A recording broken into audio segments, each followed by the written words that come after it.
5 pertanyaan yang Ustaz akan jawab. Pak Ustaz, apa hukum ayat-ayat Quran dibaca pada air lalu diminum untuk kesembuhan diri sendiri? Hadirin dan hadirat rahimakumullah. Di dalam Al-Quran ada beberapa kali Allah Subhanahu wa taala sebut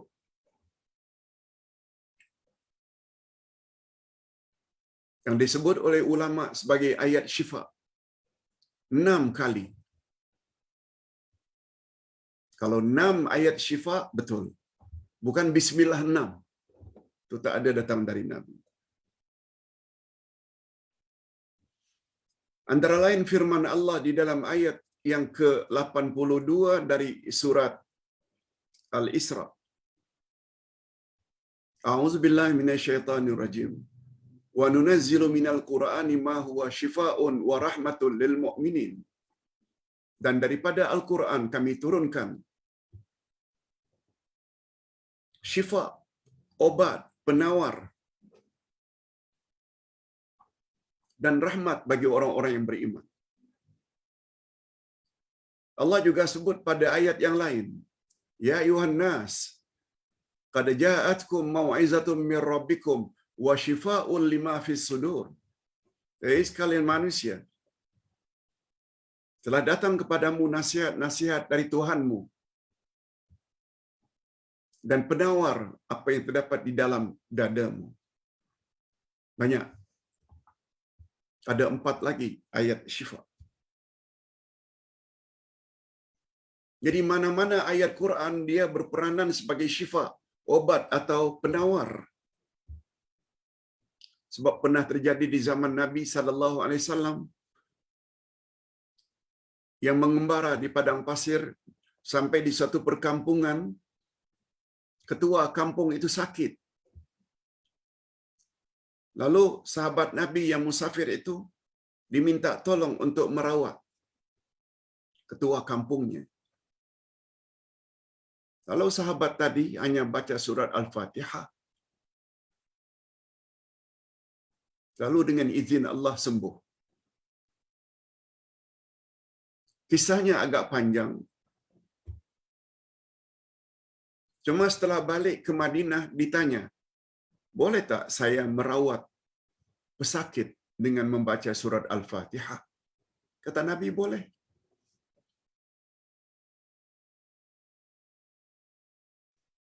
Itu sebabnya surat Al-Fatihah, salah satu daripada 12 nama surat Al-Fatihah, ia dipanggil dengan suratul syifa, surah penawar. Tak kiralah bukan Al-Fatihah saja. Termasuk surat Yasin, surat Al-Kahfi, surat Alam Nashrah, surat Ad-Duha, surat Al-Falaq, Al-Ikhlas, An-Nas. Semuanya ayat-ayat Quran itu adalah syifa. Para sahabat selalu membaca ayat pada suatu atau pada air lalu diminum oleh pesakit. Juga boleh. Sebagaimana yang ditanyakan tadi. Boleh hukum. Sebab Quran itu syifa.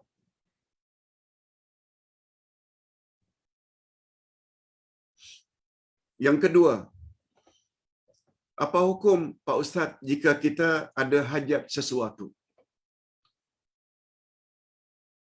Lalu kita baca ayat dalam surat Yasin, ayat second last. Innama amruhu idza arada syai'an ay yaqula lahu kun fayakun. Berhenti sejenak, lalu kita niatkan. Semoga ayat itu sebagai penyebab segala apa yang kita hajatkan dikabulkan oleh Allah.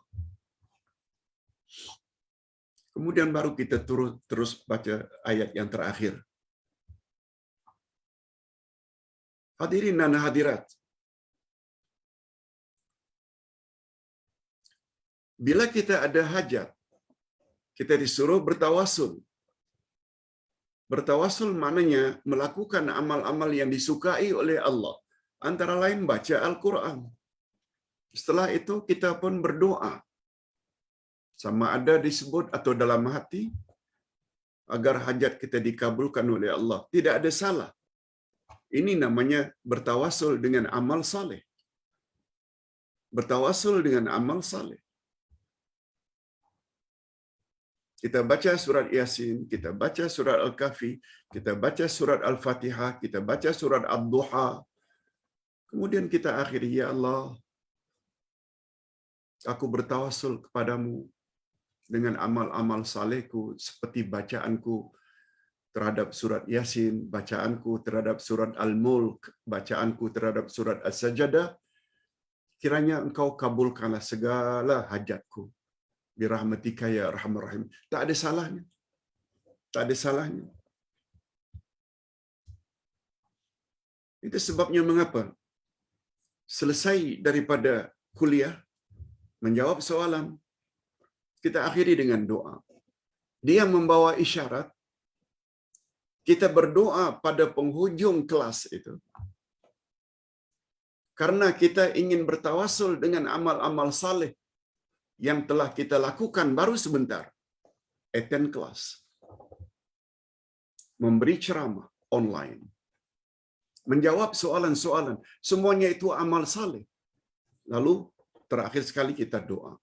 Kiranya dengan berkat amal saleh yang telah kami lakukan, kau kabulkanlah segala hajat kami. Boleh. Ini di antara jenis tawasul yang digalakkan oleh Nabi sallallahu alaihi wasallam. Tak ada salahnya.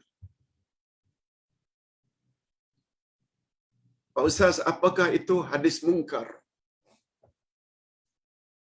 Pak Ustaz, apa maksud hadis mungkar? Hadirin dan hadirat, para ulama berbeza pendapat tentang makna hadis mungkar. Ada yang mengatakan kalau mungkar itu maknanya maksiat. Hadis yang diriwayatkan oleh orang yang banyak buat maksiat. Hadis yang diriwayatkan oleh orang yang banyak buat kemungkaran. Itu satu. Tapi definisi hadis mungkar seperti itu tidak disepakati. Hanya segelintir saja. Tapi pendapat yang lebih kuat, hadis mungkar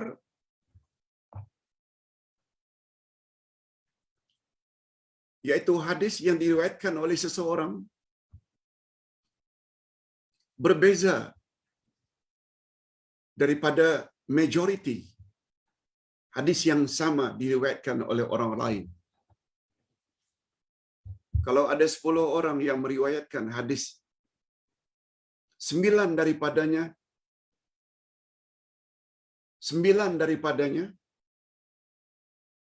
serupa. Tentang bacaannya, tentang bilangannya. Berbeza dengan yang satu. Yang satu ini berbeza daripada yang 9. Maka yang satu ini dipanggil dengan hadis mungkar. Automatically hadis mungkar tidak sahih. Dhaif. Karena apa? Karena hadis yang diriwayatkan bercanggah dengan hadis yang sama yang diriwayatkan oleh ramai orang. Apa contohnya, Pak Ustaz? Okey.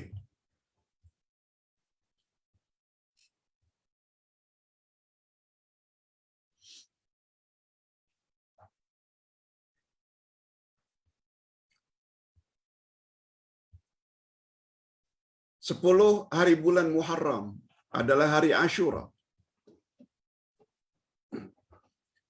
Siapa yang berbuat baik kepada ahli keluarga dan kaum kerabatnya pada hari Ashura, 10 Muharram itu, selain dia berpuasa, dia juga baik dengan istrinya, dengan suaminya, dengan anak cucunya, melebihi dari hari-hari yang lain, maka orang tersebut murah rezeki selama setahun mendatang.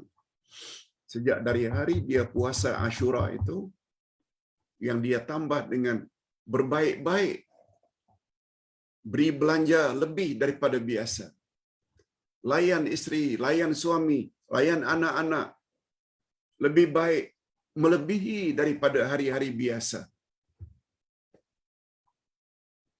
maka fadilatnya dia akan murah rezeki setahun mendatang.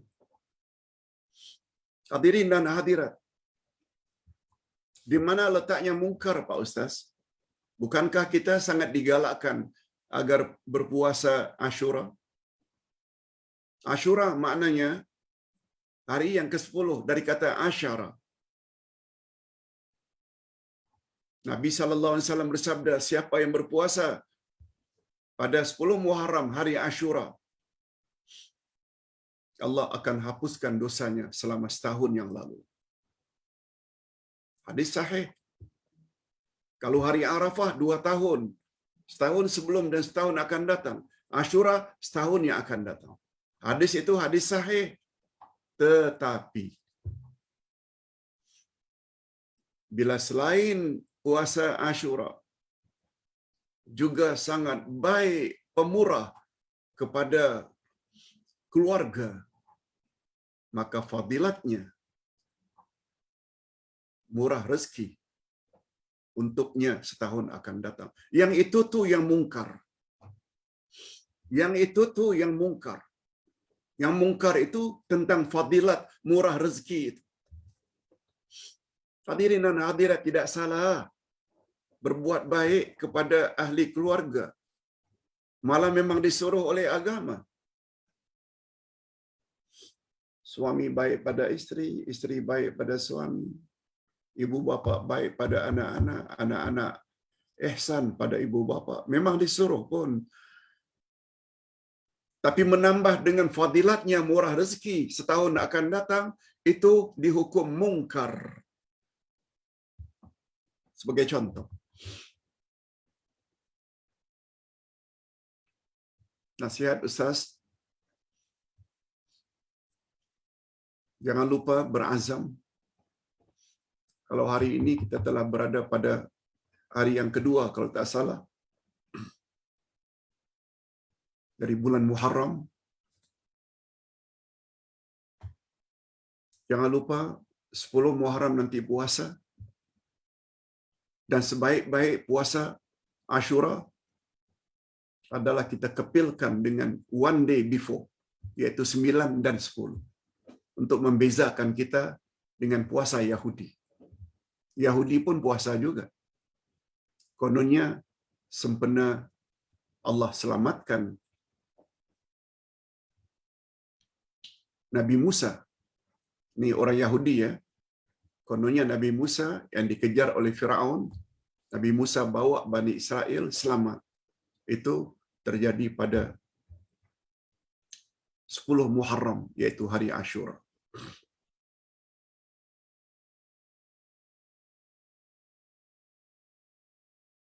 Pak Ustaz, yang kelima, yang keempat. Apa maksud hadis yang berbunyi Nabi Muhammad sallallahu alaihi wasallam telah melakukan puasa Ashura?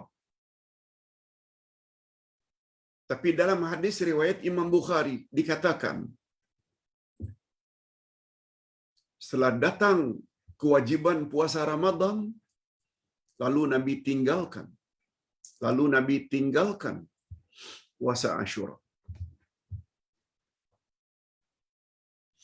Jawabnya tidak. Jawabnya, walaupun sudah datang kewajiban puasa Ramadan, Nabi sallallahu alaihi wasallam tetap menggalakkan sahabat-sahabatnya untuk melakukan puasa Ashura. Sebab pada hadis yang lain dikatakan oleh Nabi, Hadis yang serupa, setelah datang kewajiban puasa Ramadan, siapa yang ingin meneruskan puasa Asyura, silakan teruskan. Dan siapa yang tidak mau puasa Asyura, itu adalah pilihan dia. Maknanya, Nabi tidak mengatakan, berhentilah kamu puasa Asyura, karena puasa Asyura telah dibatalkan oleh puasa Ramadan. No, tak ada. Malah yang datang dari Nabi, siapa yang ingin berpuasa Asyura boleh teruskan, dan barang siapa yang tidak menginginkan atau melakukan puasa Asyura setelah dia puasa Ramadan, juga itu pilihan dia. Maknanya, hukumnya hanya sunnah, bukan wajib. Semua kita tahu yang wajib itu hanya Ramadan. Hadirin dan hadirat rahimakumullah.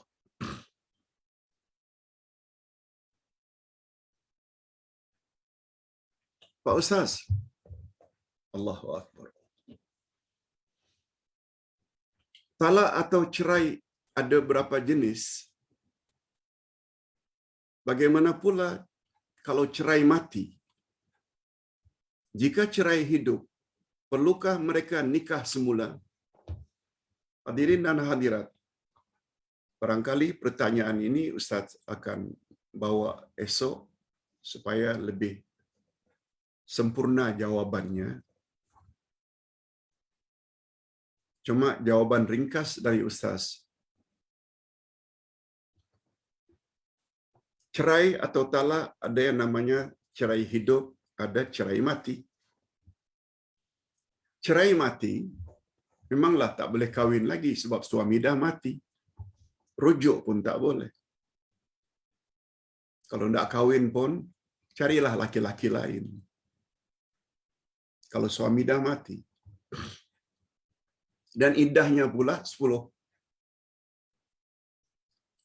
bulan 10 hari. 4 bulan 10 hari. Itu cerai mati. Cerai hidup ada 2 jenis. Ada namanya talak rajai, cerai rajai. Cerai yang suami boleh rujuk pada isteri. Dia terbatas kepada talak 1 dan talak 2. Itu namanya talak rajai. Ada lagi namanya talak bain. Talak bain ni bila cerai sudah sampai 3 kali, melebihi dari 2 kali. Nah, talak yang kedua ini, talak bain, tidak boleh rujuk.